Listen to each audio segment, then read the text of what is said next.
दोस्तों, मानव जीवन बहुत ही कठिनाइयों के बाद मिलता है और मानव जीवन जीना भी इतना आसान नहीं है। हर दिन मनुष्य के जीवन में तरह तरह की मुसीबतें आती रहती है और साथ ही उसका दिमाग कमज़ोर होता जाता है। आज की इस कहानी के माध्यम से हम सब जानते हैं कि मनुष्य में ऐसी कौन सी आदतें पाई जाती हैं जो उनके दिमाग को धीरे धीरे कमज़ोर कर देती है। मित्रों, दिमाग हमारे शरीर का महत्वपूर्ण अंग है। हमारे शरीर के अंदर होने वाली हर क्रियाएं हमारे मस्तिष्क से ही संचालित होती है। किसी घटना पर हम कोई भी सुझाव देते हैं तो वह केवल और केवल मस्तिष्क के ही कारण हो पाता है। अगर आप अपने किसी भी शरीर के हिस्से या हाथ को मोमबत्ती की तरफ लेकर जाते हैं तो वह आपके हिस्से को जला देती है, लेकिन इसका संदेश सबसे पहले मस्तिष्क तक पहुंचता है और तभी आप अपना हाथ जल्दी से हटा लेते हैं, क्योंकि आपके मस्तिष्क में यह बात आ जाती है कि अगर हाथ को मोमबत्ती के पास ज़्यादा समय तक रखा जाए तो हाथ जल जाएगा। यदि व्यक्ति का मस्तिष्क ठीक से काम न करे तो वह इस दुनिया में जीवन जीने के लायक ही नहीं रह सकता। सभी जीवित प्राणियों में मस्तिष्क जन्म से ही होता है और इसका विकास उम्र के साथ साथ होता रहता है, लेकिन कई बार हमसे जीवन में कुछ ऐसी गलतियां या फिर आदतें बन जाती है जो हमारे मस्तिष्क को कमज़ोर कर देती है और इन आदतों के लिए कोई और नहीं बल्कि हम स्वयं जिम्मेदार होते हैं। दोस्तों, महात्मा बुद्ध की शिक्षा हर किसी के जीवन को एक नई दिशा दे सकती है।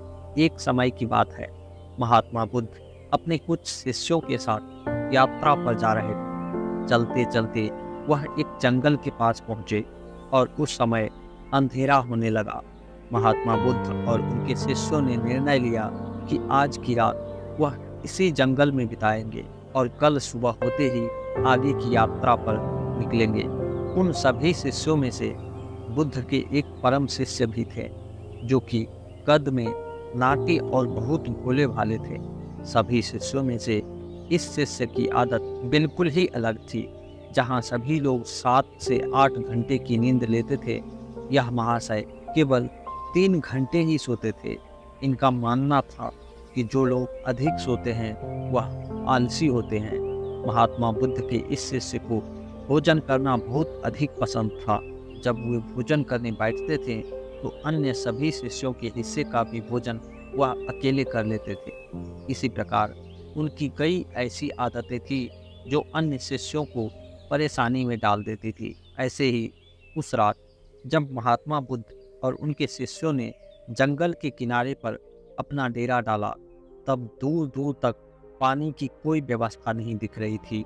इस बार पानी खोज कर लाने की जिम्मेदारी बुद्ध के उन भोले भाले शिष्य को ही दी गई थी।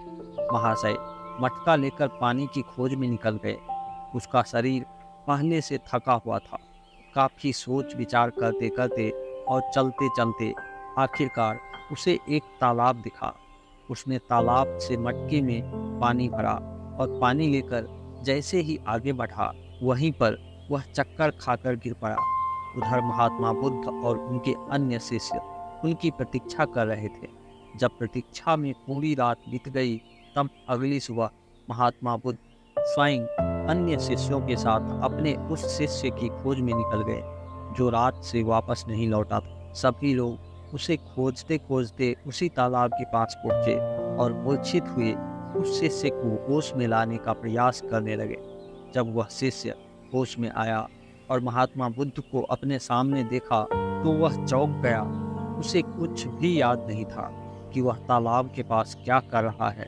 उसके इस व्यवहार को देखकर अन्य सभी शिष्य उस पर हंसने लगे और उसे मंद बुद्धि कहकर चिढ़ाने लगे।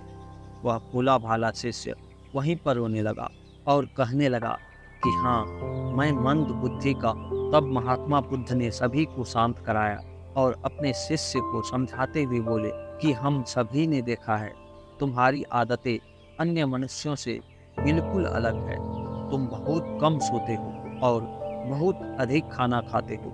मैंने तुम्हारे अंदर एक नकारात्मक चीज को महसूस किया है जो तुम्हारे मस्तिष्क को दिन रात कमजोर कर रही है। तब वह शिष्य और अधिक तेज से रोने लगा और कहने लगा, हे गुरुदेव, आप भी मुझे मंद बुद्धि कह रहे हैं। तब महात्मा बुद्ध ने कहा कि नहीं, ऐसा नहीं है। तुम एक होशियार और बुद्धिमान मनुष्य हो, किंतु तुमने कुछ ऐसी आदतों को पाल रखा है जिसके कारण तुम्हारा मस्तिष्क कमजोर होता जा रहा है। तब शिष्य ने कहा कि हे गुरुदेव, ऐसी कौन सी आदतें हैं जिनसे मनुष्य का मस्तिष्क कमजोर होता है। तब महात्मा बुद्ध ने कहा कि आज मैं तुम्हें एक बात बताता हूँ कि ऐसी कौन सी आदतें हैं जो मनुष्य के मस्तिष्क को कमजोर कर देती है। मेरी बात को सभी लोग ध्यान से सुनना। महात्मा बुद्ध ने अपनी बात प्रारंभ करते हुए कहा कि पहली आदत, नींद के महत्व को समझने में भूल कभी मत करना। कई ऐसे व्यक्ति होते हैं जो नींद को गंभीरता से नहीं लेते हैं। उनका यह मानना होता है कि ज़्यादा सोना समय की बर्बादी होती है। यदि वे कम सोएंगे तो अधिक कार्य कर पाएंगे और अधिक सक्रिय रहेंगे, जबकि यह सोचना बिल्कुल गलत है। नींद हमारे शरीर की एक मुख्य आवश्यकता है। दिन भर काम करने के बाद जब शरीर थक जाता है तो उसे कम से कम 5 से 6 घंटे की नींद की आवश्यकता पड़ती है। तभी जाकर वह अगले दिन के लिए सक्रियता से तैयार हो पाता है। कम सोने वाले व्यक्तियों की मानसिक क्षमता भी कमजोर मानी जाती है। इसीलिए मस्तिष्क को तरोताजा और तेज रखना है तो रोज 5 से 7 घंटा जरूर सोना चाहिए। दूसरी आदत, आवश्यकता से अधिक भोजन करना। दोस्तों, कई ऐसे व्यक्ति होते हैं जो सोचते हैं कि एक ही जीवन मिला है, इसीलिए इसे खाने पीने और मौज मस्ती करने में बिताना चाहिए, और इसी सोच के कारण वह आवश्यकता से अधिक खाना खाने लगते हैं। न तो उनके खाने में किसी प्रकार की कोई गुणवत्ता होती है और न ही वह कभी खाने की मात्रा पर ध्यान देते हैं। कई लोगों को लगता है कि अधिक खाने से शरीर को अधिक ताकत मिलती है, जबकि ऐसा कुछ नहीं है। अधिक खाने से शरीर में केवल बीमारियां ही लगती है, कभी पाचन संबंधी बीमारी तो कभी शरीर का मोटापा। यह सब कुछ खाने की गलत मात्रा और उसकी गुणवत्ता के कारण ही तो होता है। जब व्यक्ति का शरीर बीमार रहेगा तो इसका असर मस्तिष्क पर ही होगा। इसीलिए अपने मस्तिष्क को तेज रखने के लिए सही मात्रा में और सही गुणवत्ता वाला भोजन करना चाहिए।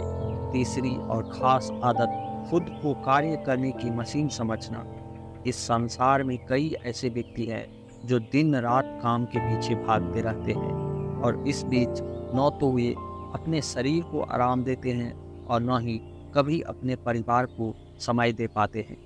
ऐसी आदतों से उनके जीवन में तनाव बढ़ जाता है और एक दिन ऐसी थकान हो जाती है कि फिर वह पहले के जितना सक्रिय नहीं हो पाते हैं। इसीलिए अगर आप भी खुद को कार्य करने की मशीन समझ रहे हैं तो आप अपने शरीर को नुकसान पहुंचा रहे हैं, साथ साथ अपने दिमाग को भी खराब कर रहे हैं। इस आदत को आज ही खत्म करें और एक सामान्य जीवन जिए।